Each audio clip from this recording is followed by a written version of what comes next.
Thanks for tuning in to the World XP podcast. If you're enjoying the content, please drop us up, drop a like, and let us know your thoughts below in the comments. Also, please consider supporting our podcast via the link below. It really helps us out.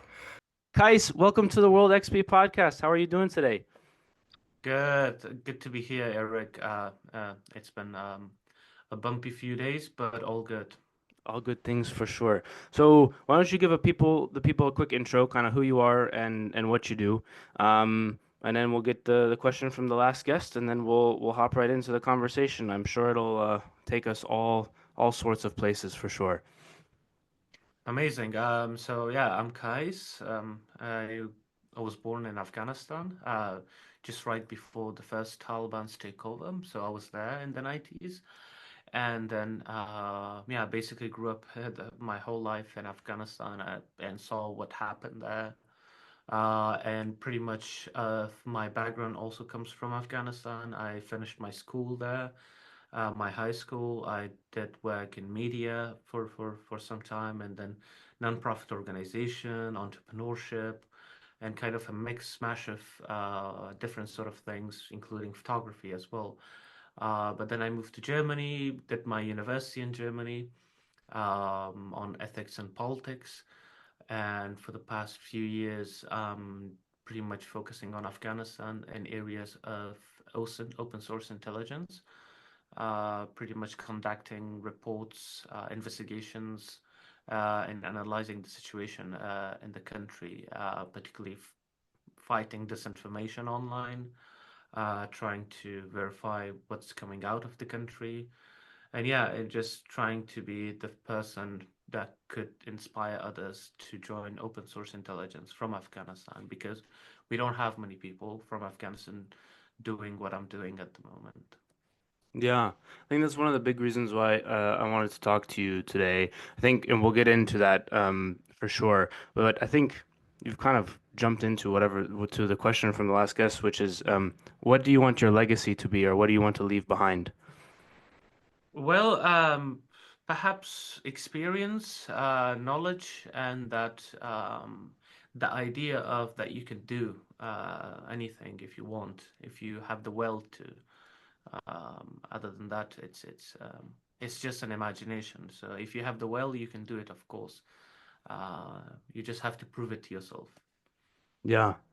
Okay, so let's see. I've got so many places that I could start with you. So I guess what I want to start with is how did you end up like in the world that you're in currently using open source intelligence and that sort of thing? Was that um always an interest of yours, or were you seeing things as you were growing up, or like did something happen where you wanted to go into this world? Like some people or will be in a place of hardship or strife and just want to leave and do something else, but you've wanted to maintain some sort of maybe connection is not exactly the right word, but you want to give back to like your home country and things like that. Where did that kind of, do you understand where I'm getting at a little bit? Where did that come from? Was that But always there, or was there an event that occurred that made you be like, no, I need to go back and help? Or was there ever a thought of like, no, I just want to leave it all behind forever? Or like, how did that work for you as you were going to school and into Germany for your university and things like that? well, most of us, what we are doing in lives are things that happening around us can shape our cause and can shape our futures. For me, it was not always precise, and I have no idea what I was going to do in the long future. But of course, I had short-term goals. I had also long-term goals. But when you are in your 20s, you're kind of exploring different things.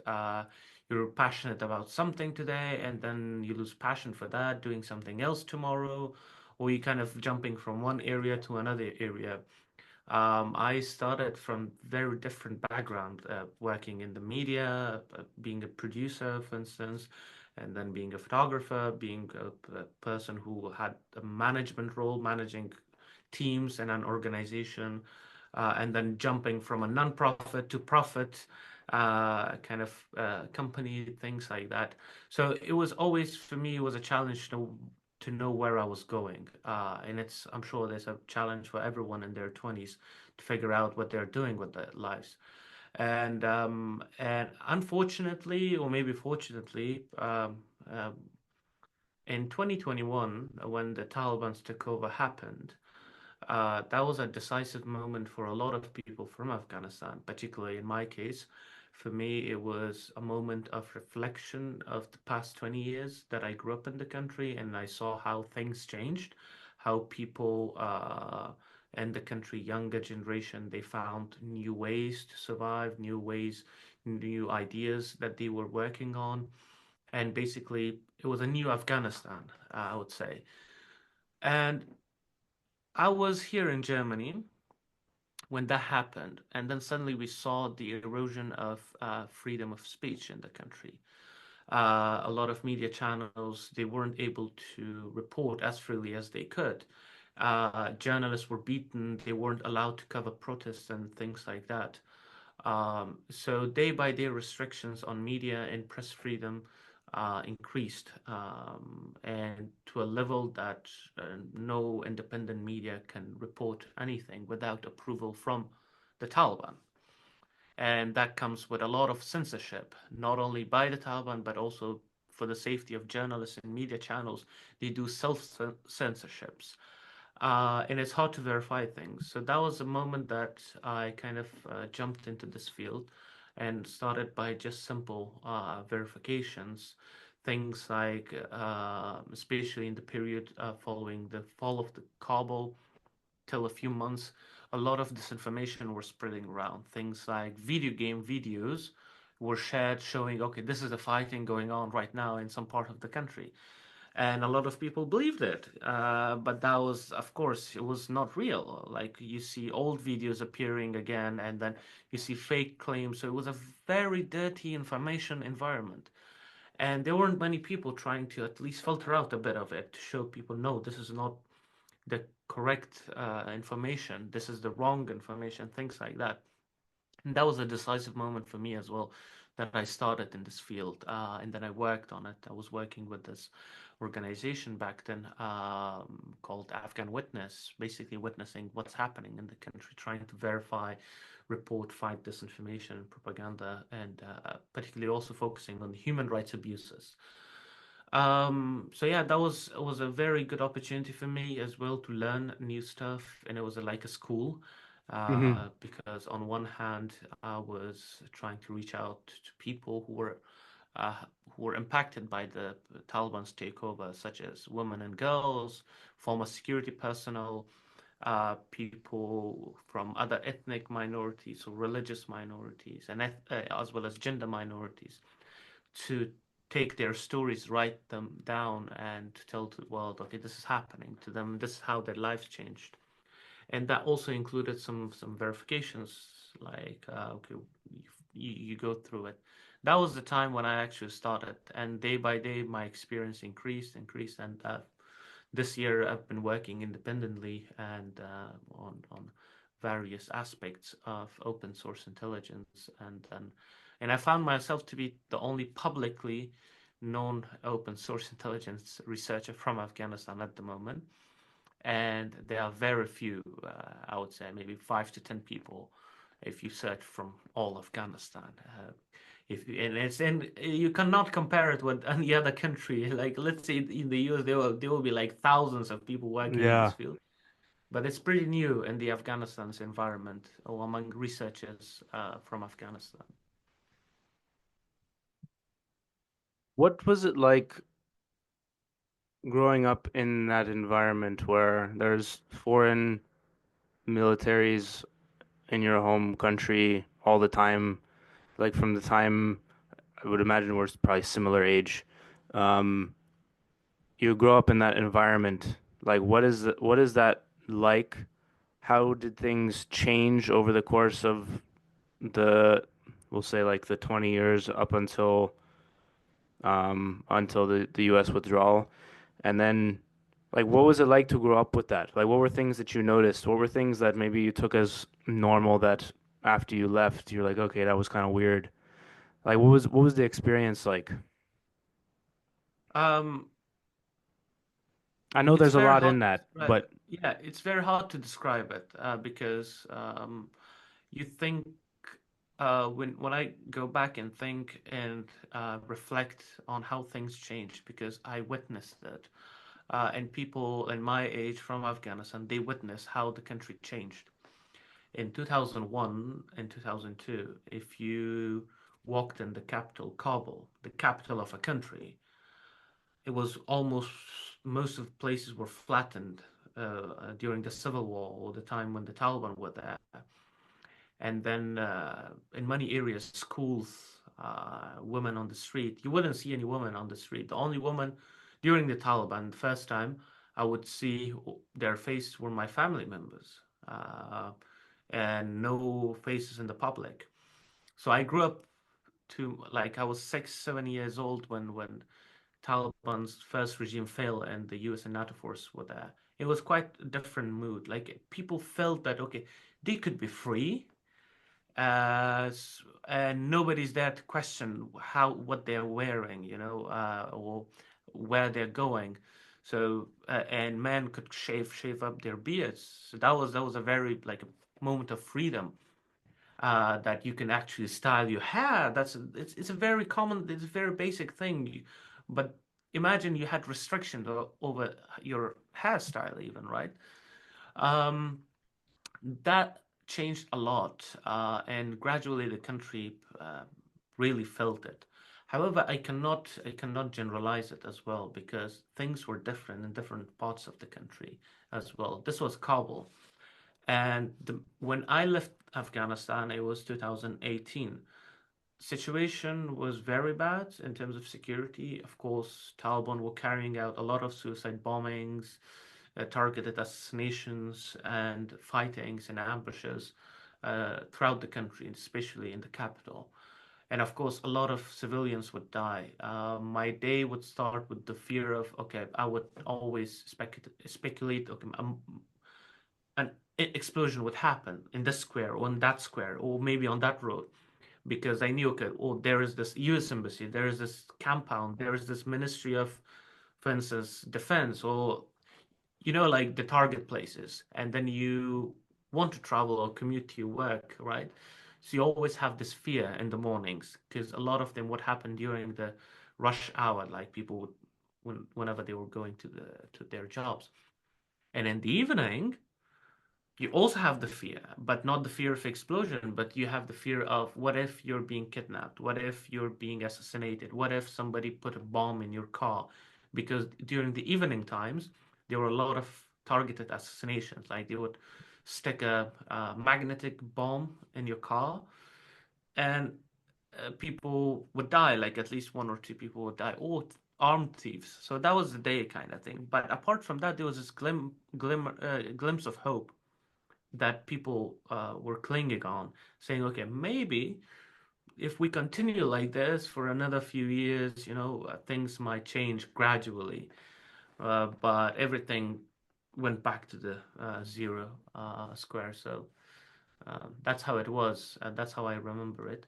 The presence of the foreign forces were both seen positively and negatively.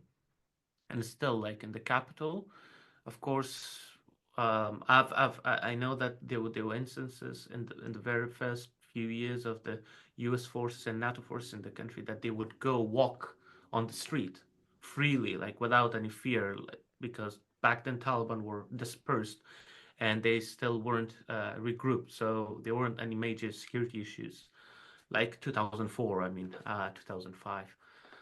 And actually, like, because poverty was also very high, and whenever there was this military vehicle coming in and on a street, like, kids would run after it.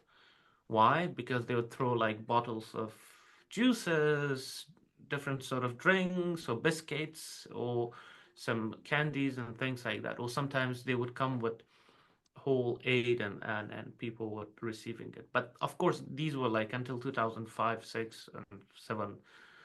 But slowly things changed. Corruption was another major issue within the government. Of course, the more aid came, the more mismanagement came with it. They weren't managed properly. So I have like a mixed view of it, because after all, you don't want a stranger to be walking on your yard anyways. So this is the law in the US as well. If somebody is in you can actually kill them, right? Even if they're not leaving without your permission, or if they're not leaving without listening to you. So things were pretty hectic. In some places, it was needed for them to train and carry out some missions. But overall, yeah, it's mixed. I would say it was necessary in the beginning because of there was no other way to remove the Taliban. Uh, so that was the only way to remove the Taliban and bring a system to that place and rebuild the country. But of course, things escalated later on. Whenever when the war continued, Taliban carried out a lot of complex attacks, suicide bombings, and they were like air raids started in 2008. Afterwards, there were drones deployed in the country. So with civilians' death increased, of course, the narrative changed as well. You could say that as a person from Afghanistan, I want to have a very balanced view on that because it's always good to not follow a particular narrative, but rather to see it clearly. There were war crimes committed by the NATO forces, of course, in different places. They weren't investigated a lot, but on the other hand, Taliban were not innocent either. They committed heinous crimes as well. They shielded themselves behind civilians in civilian areas, and oftentimes in houses where, of course, a drone would see someone armed, and then they would shoot down that person, and apparently there was like a family living next to that person. So it was a pretty hectic situation. But yeah, it's a mixed view I have from it. Yeah. When you decided that you wanted to go into the media and photography and things, you mentioned, of course, how after the Taliban took over the most recent time about the censorship and the beatings and different things of the media. But the environment then, was the environment um, more conducive to free press and free media when you joined? That was a golden time for media freedom in Afghanistan, and Afghanistan was had the most free press in the whole region.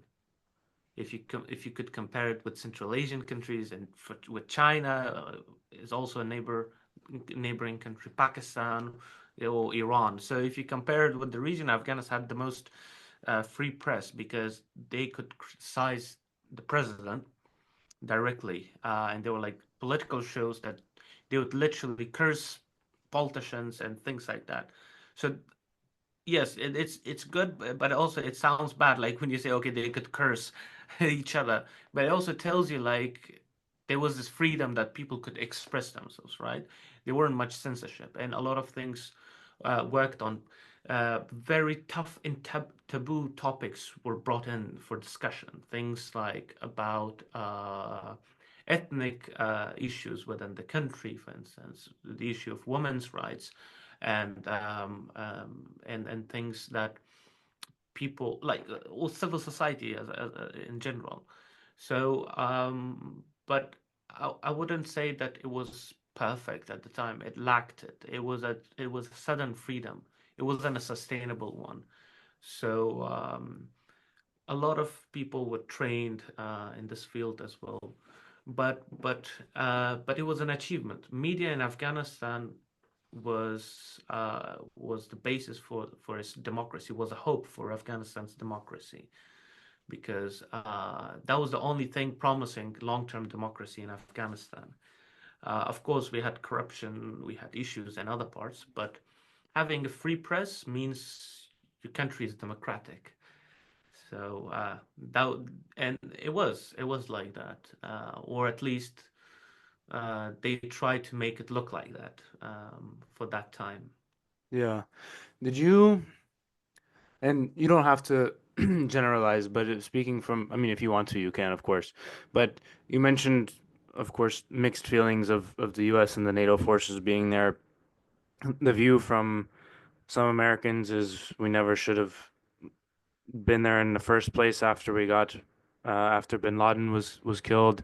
Um, Other people uh, the kind of saying in the US was winning hearts and minds and spreading democracy and things like that. If you had a magic wand and you could have gone back to 2001, 2002 and be like, if for it to go perfectly, this is what we would have needed from the US and NATO forces, this is what would have happened in Afghanistan. Like if you could just wave a magic wand and have everything be like optimal, what would the involvement have been? What would the situation have been? What would you have needed from like the Afghan forces at like how would that situation have played out? Would in your perfect world would the US have and NATO have left after 2006 or 7 or whatever? Like how would that have played out in your opinion?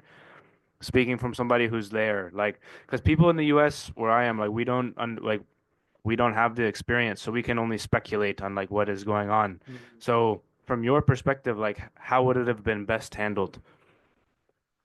Um, the idea of winning hearts and minds, it's a narrative, it's a term actually goes back more than a century ago. Hmm. Goes back to the Britain trying to subjugate the people in this region during the colonial times.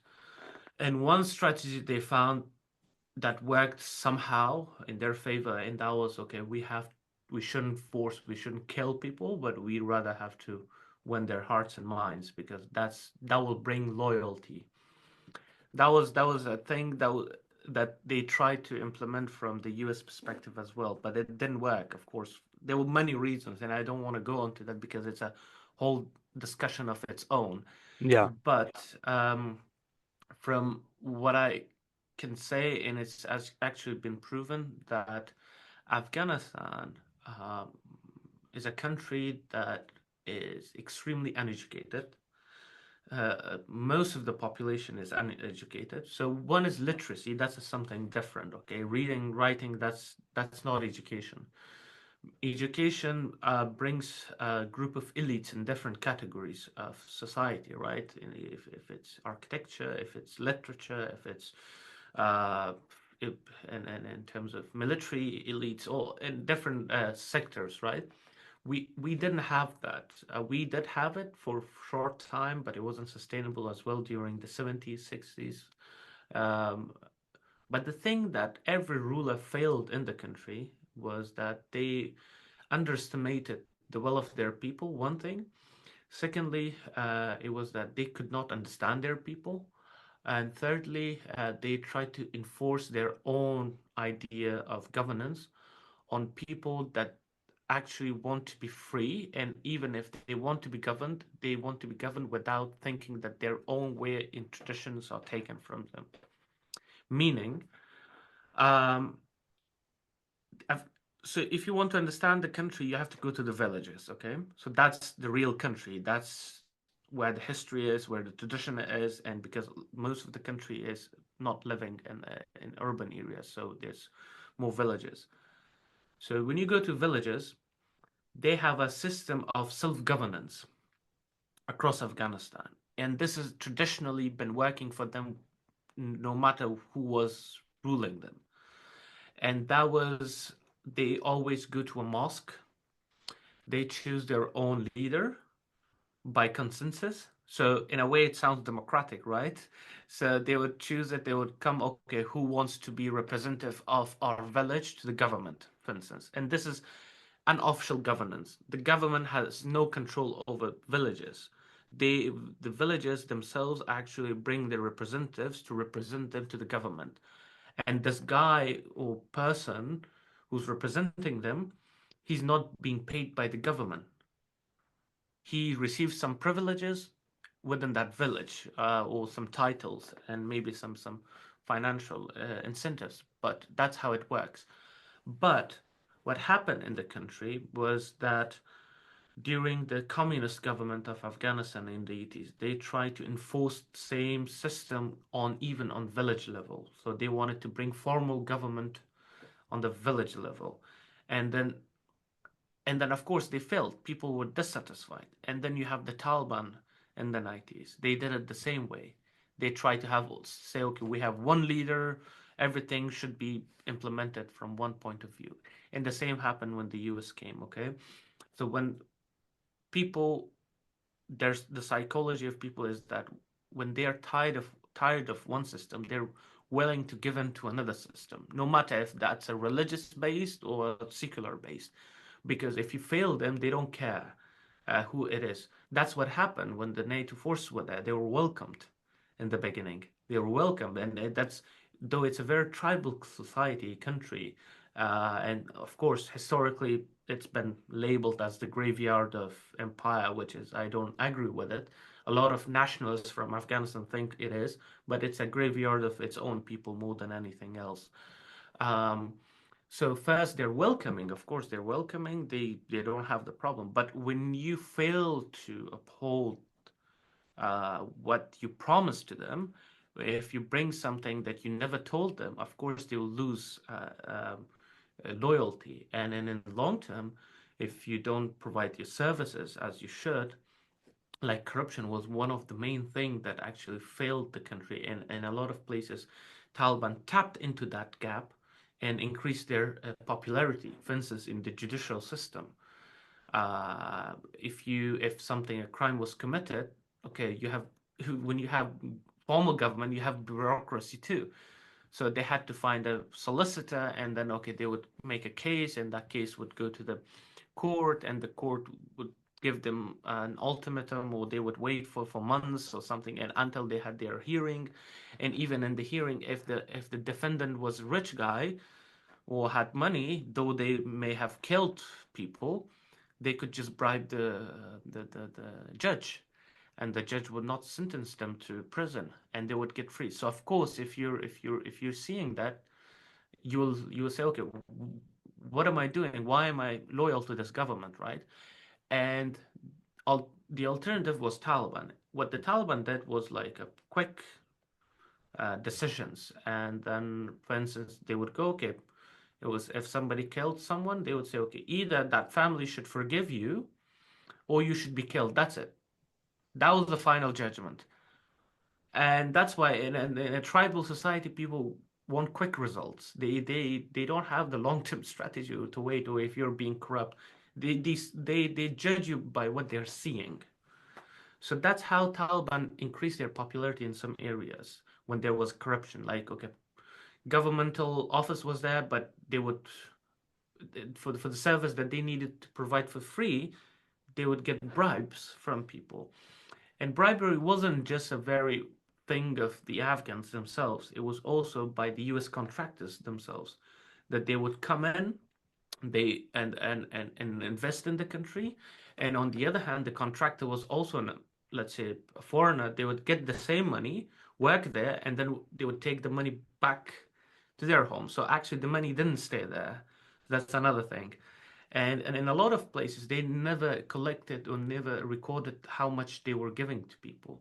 If they wanted to do something, or if they wanted to buy a loyalty of a local militia commander in Afghanistan, they would just fly with a Black Hawk with sacks full of dollars, and then just hand them over. So of course that creates a mentality of, okay, I can do whatever I want. Like, who cares? I can buy this, I can buy that.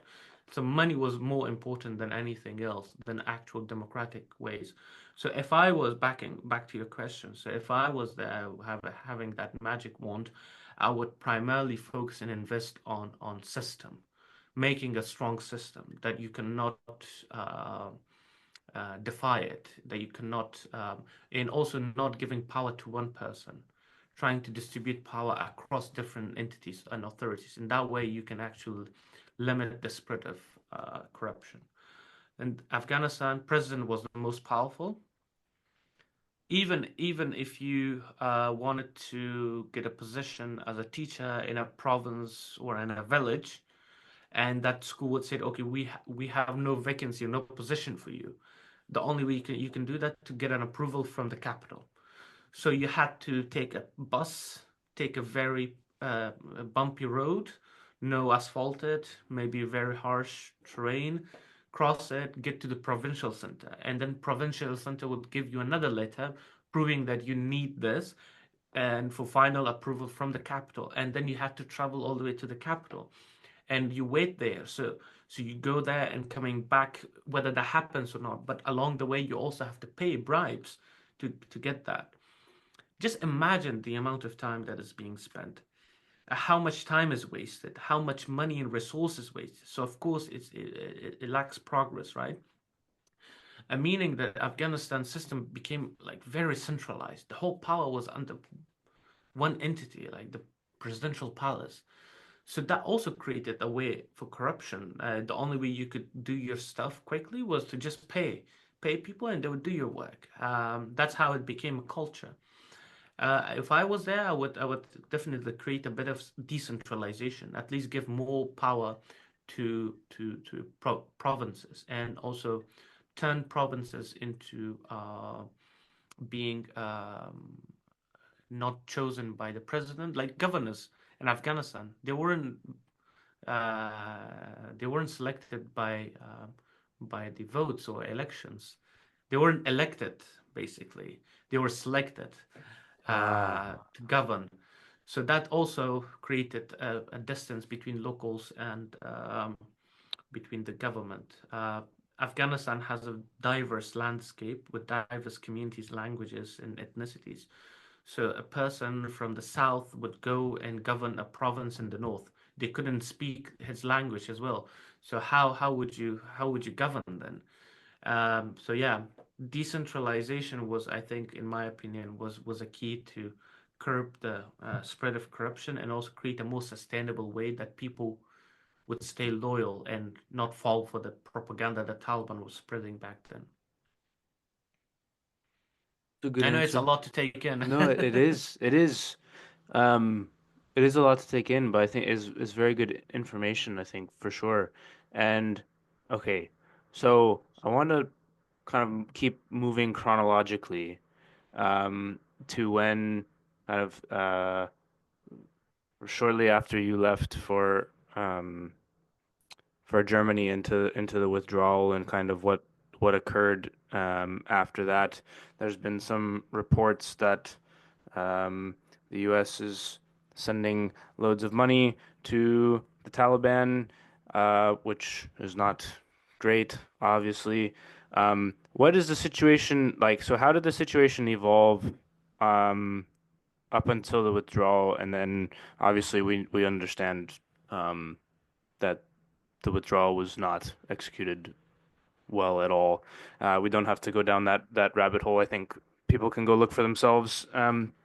But situation leading up to that, and then shortly afterwards, how quickly did things change um, afterwards? Because I remember reading like, okay, U.S. left, next day Taliban is now in charge, government fell, and it's like so all that work or all that time and money and effort that was spent to try and create a system, um, poof, gone one day or 2 days or whatever it was. Like, is that how it was seen in country as well? Uh, Not entirely, because people in the country knew, and they didn't want like a foreign countries to be there. However, what actually failed the people was not the foreign troops at all. I want to make this clear. What failed people was their own government, because it became heavily corrupt. It became a monopoly of power. Power was concentrated around president and a few of his associates and close people who weren't also experienced people. They were just there for loyalty.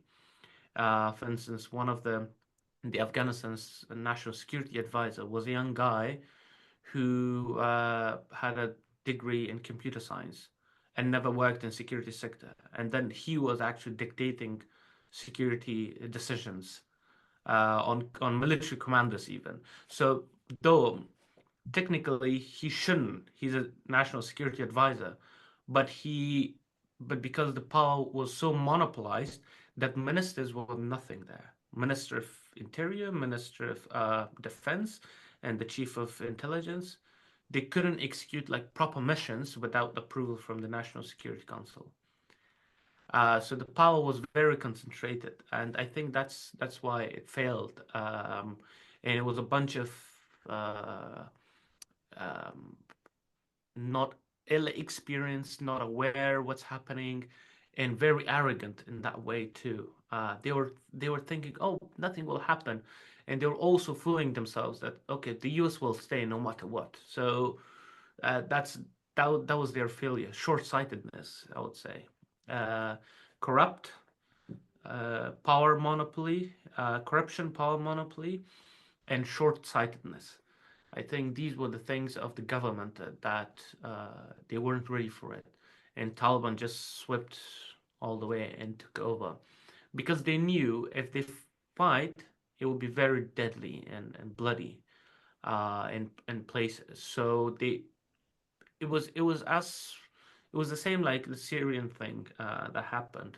It was surprise, but also it was facilitated by the Doha deal that the U.S. did with the Taliban without consulting with the government of Afghanistan. The US wanted to somehow for the Taliban and Afghan government to sit in together and talk, but that wasn't happening.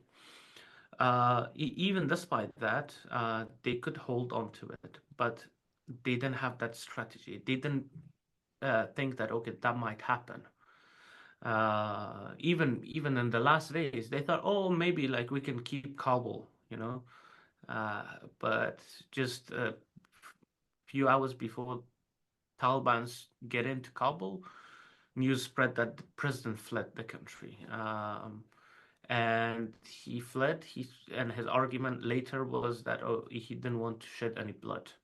And a lot of people were still supporting him, saying, "Oh, if he stayed, he would be executed by the Taliban, similar to the last president of the communist government of Afghanistan." But it was yeah, it's there are so many different layers to it. But overall, yeah, the government was weak at the time. It was way weaker than it was in 2015. People lost trust, and actually, Ashraf Ghani wasn't a legitimate president either. And the reason I'm saying this is that in the last elections that happened, he got less than 1 million votes in a country of 40 million people. So he became a president with 900 something, 900,000 votes.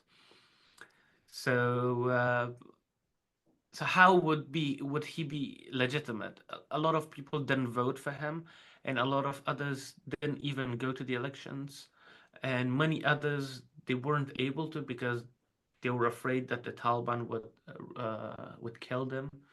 So it was a very nasty, messed up situation, and the government was only stable, was only working because of the intelligence they were provided by the US and some airstrikes that were needed. But the theory was that if the US kept background base and kept around 2,000 soldiers there, just on the roles of advising the Afghan army, that's it. It was necessary to keep the country under the former government. That was the theory, and and it still is that a lot of people think, despite the short-sightedness of the government of Afghanistan, if 2,000 troops were left there, that would still keep the morale because once they left and then they saw their government is weak, of course, a lot of soldiers abandoned, but a lot others fought till their death, uh, which should be acknowledged. They fought, and a lot of others they just went to the mountains and kept fighting until their death for another year. Also, part of the armed resistance without any support. So yeah, different layers of it to see. Can you expand on the Doha deal for people listening? Kind of what it is and what the agreement was. So Doha deal had two sides to it. One was the secret deal, one was the public deal.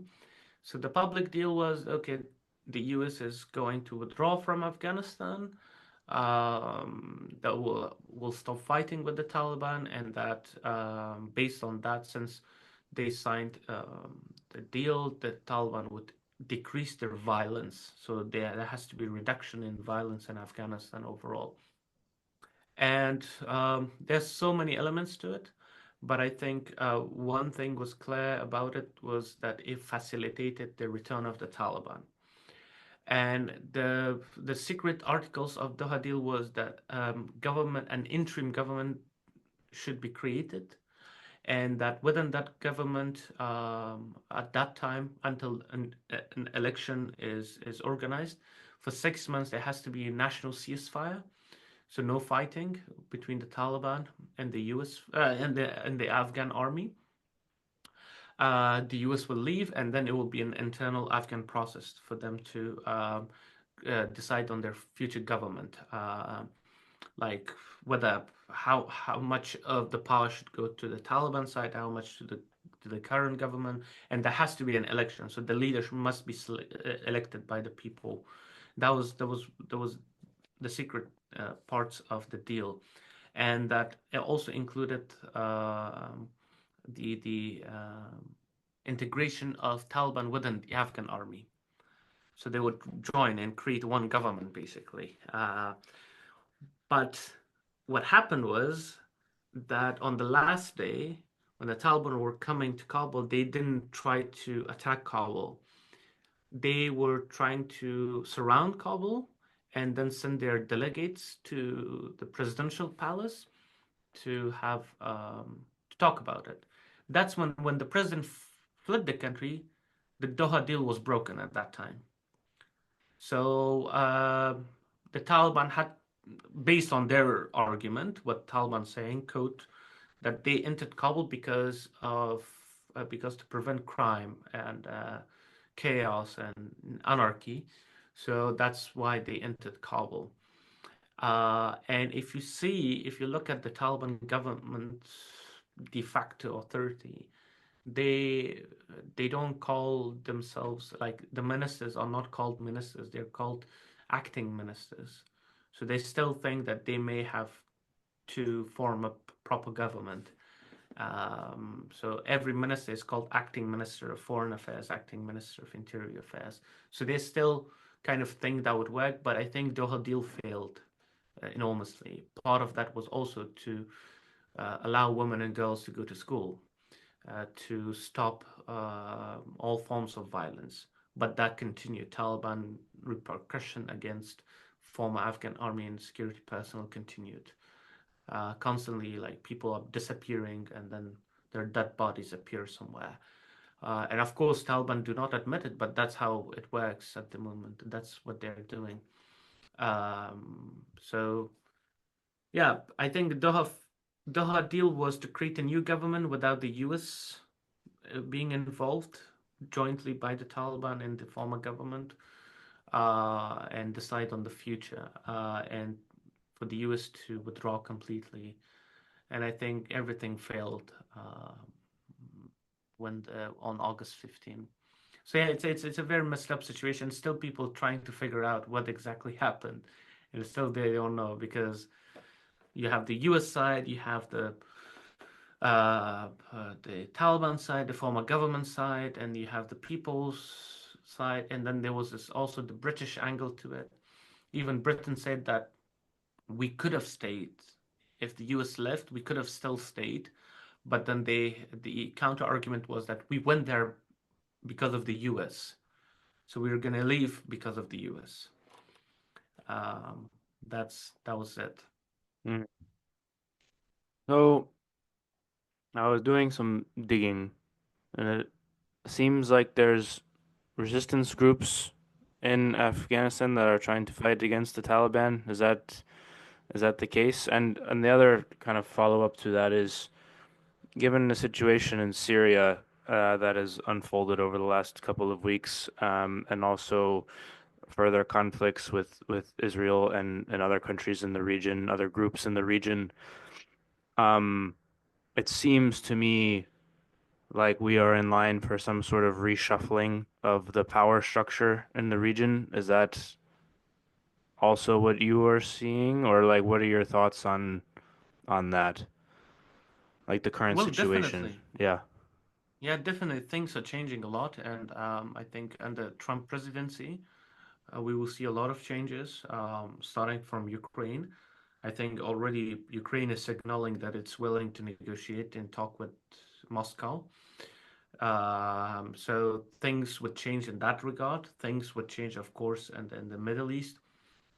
I think there will be a solution for the Gaza situation at the moment, and also, I mean, every country is, especially Western countries, are rushing into Damascus these days to talk to the Hayat al-Tahrir al-Sham. Though, however, it is still proscribed terrorist organization. Like I saw today, the British diplomats were standing next to the Ahmad Sharra. Now he's going with his real name, the Jolani, the head of the HTS. Though they are What's still HDS? the Hayat al-Tahrir al-Sham, the group that took on Assad government, Okay. and yeah, so but it's included. Yeah, among them there are foreign fighters as well, former Al Qaeda members, Islamists from Uzbekistan, from Pakistan, Tajikistan are also part of their brigades. Uh, so I think things will calm down a bit in Syria, as it seems a bit, compared to many years of fighting there. But still, it's too early to know what exactly will happen because the Hayat Tahrir Sham is not very original or very yeah, it's not very Syrian group. Yeah, it combines other militant and as Islamist within their group that coming from other countries. So there is that part. How would they deal with them? So that's one thing. And then there will be a mass return of Syrians to Syria from Turkey, from Europe as well, and things will change in Europe in terms of immigration because already they signaled that okay, they no longer accept, or at least they don't give decisions on asylum cases for Syrians. So it's a pause there. So we will know a lot about that too. I think Iran is kind of going back to its home from the region. It lost a lot of its influence after how Israel responded to it to the whole thing, like completely almost dismantling Hezbollah. All the key leaders have been killed. So, and Hezbollah was the biggest part of the axis of resistance of Iran. So I think Iran is trying to maintain its own security, trying to focus on its internal affairs more. Similarly, they're also building a wall with its eastern border along Afghanistan. So completely putting concrete walls. And by end of this year, they said that 300 kilometers will be covered. So they're gonna focus more on their border security because at the moment, Iran is also has weak spot, and that comes from its eastern and southeastern border, and the Baluch Sistan in Baluchistan state of Iran. There are a lot of militancy going on, a lot of ambushes on Iranian border guards. Yeah, so they will have some thinking about their own survival. Um, that would change a lot. But yeah, still, it's hard to predict. What I think mainly is as Turkey as well. Erdogan increases his popularity way more because though he was supporting the HTS to take over Damascus, but that also means that a lot of Syrians could leave Turkey and go back to Syria. And of course, that would increase Erdogan's popularity because he's going to say, okay, I did it, like I changed the whole situation in Turkey. So a lot of people could go back. Um, yeah, so that's how I see it. And probably, I'm sure there will be some sort of ceasefire uh, between Israelis and Palestinians for the time being in 2025. These are my analysis and predictions. But things may be the opposite. They may get way worse. Who knows? Middle East is full of surprises. So Yeah. Well, let's hope it doesn't get way worse. yeah. That would be ideal. So in Afghanistan then, do you have resistance groups fighting against the Taliban? Is there some sort of kind of internal conflict going on, or is it mostly just like you have people kind of accepted for the time being that Taliban is in charge and they're going like how because it seems based on like the digging or listening that I did, it seems like there's a lot of movement between um, the different groups, Hezbollah and Hamas, and some of the other ones going in and out of Afghanistan for like they seem to be working together from some standpoint, but then the groups on the ground, the resistance group seems to be fighting against the Taliban. Is that accurate? Or like what's the situation So then in Afghanistan? yeah, so let me just distinguish this. Afghanistan is not in the Middle East. That should be noted because Mm-hmm. a lot of times Afghanistan is seen as part of a Middle East conflict. Though yes, it's connected somehow, but it's completely geopolitically, language, culture, everything is way different. Afghanistan is between Central and South Asia, so you can see it from that angle a lot. Yes, that's there's no hard evidence to say okay they're doing cooperations, but it could be speculated because all these Islamist movements they have some sort of connections, and the idea of global jihad and the idea of the Islamic Empire, so that still exists as an ideology of Khilafat or the Caliphate. Caliphate basically means Islamic Empire, and the one emperor, the leader of the faithful. And interestingly, Al Qaeda has pledged allegiance to the leader of the Taliban because he's considered as the leader of the faithful, and that's what they call him. Um, yes, there are some resistance activities in Afghanistan. There were a lot of guerrilla warfare in the country following the Taliban's takeover in the mountainous place of valleys of Panjshir province, as well as in Baghlan. However, a lot of their cells were attacked, and a lot of them have died. These were people who were part of the former Afghan army in commandos, but some groups survived, and I think they changed their tactics right now because they know they don't have any support from any other country. The US and the UK explicitly announced that they will not support any armed group in Afghanistan fighting the Taliban. Basically, they're saying we want the Taliban, we support them. That's what they're trying to say. But saying, okay, we are not supporting them directly, we're supporting them in a way to form a proper inclusive government. So it's like they're staying patient. Taliban may still change. They thought they were changed, but they're not. But there's still hope that they will bring some inclusivity in the country. That's what they're hoping. And at the moment, they haven't found like a very direct threat to their countries from emerging from Afghanistan. It was the same mentality that existed in the 90s until things got way to the point that they had to, react to it. But right now, compared to the 90s, Afghanistan's resistance groups, they don't have that support to be direct about it, especially from regional countries. So, of course, if you don't have financial, diplomatic support, of course, how would you fight? Even as a guerrilla group, you have to get support from somewhere. And that's what they're building at the moment. They're trying to communicate that. They're trying to build connections, and in the US, especially with veterans, to bring them to the Congress, so to create the dialogue happening and also warn them of what's going to happen. That's one thing. And also for the country, for the people, a lot of people are actually tired of fighting as well. It's not that they are not opposing the Taliban, it's that they're thinking that, okay, we fought different groups, we fought different governments, but nothing changed. So it's kind of hopeless, kind of tiredness. Sorry. And then um, right now, the armed resistance. So when I say armed resistance, I'm trying to bring it out of the civil society because at the moment, civic resistance continues as well, like protests, like activists doing stuff or media reports and anything like that. But the armed resistance, they changed their tactics.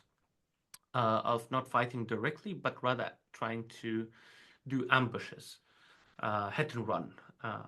When like at late night, they trying to go to a Taliban's base, throw a few grenades, shot a few fire, and just run without. But of course, these are not very.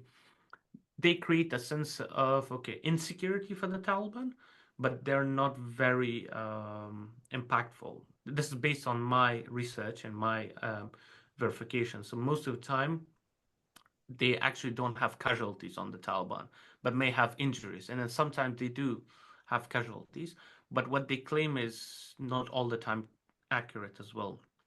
But similar goes to the Taliban too. That's one thing going on with the Taliban. But the second thing is about ISKP. They're also hitting the Taliban, and that's more prevalent and more dangerous too.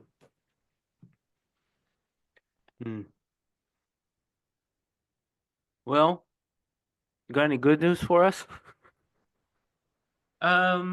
Good news is that the people of Afghanistan changed. They learned how to be free for the past 20 years. And the good thing is that they appreciate more that if they're heard, if they are being supported, and if they are being provided with means to take back their own country through diplomatic ways rather than fighting. And a lot of people don't want to solve the issue through fighting or through military intervention, but rather trying to find a proper political solution to it, and for the Taliban to open up for a settlement that could ensure the rights of women and girls. But this is still a very hopeful thinking. In reality, things are way worse at the moment. Um, uh, yeah, I don't want to be too idealistic to have hope about it, but things are going to change a lot in Afghanistan. It will get worse for Afghanistan in 2025, but it will get better for the Middle East. Wow, that was a very nice way of putting it. First, I want to thank you for your time. I'm running a little bit short on time myself, but if the people want to go find your work or support you, where should they go? They can check out my ex, Qais Alamdar. That's my username. I mostly do updates on that, fact-checking, analysis. Yeah, that's where I communicate with people mainly. Any last nickels before we get you out of here? All good. Just I want to say for people, if they want to learn about Afghanistan, try to research a lot before even talking about it, because it's a very unique country with its unique context, and I've seen it a lot. It's being compared to other places in the Middle East, but it's a very unique, isolated case, I would say. Fair enough. All right, guys, thank you for listening. Go check out his ex, and I'll put the link to that in the description, as always. And listen to something happy after you listen to this. And we'll see you guys next time. Peace.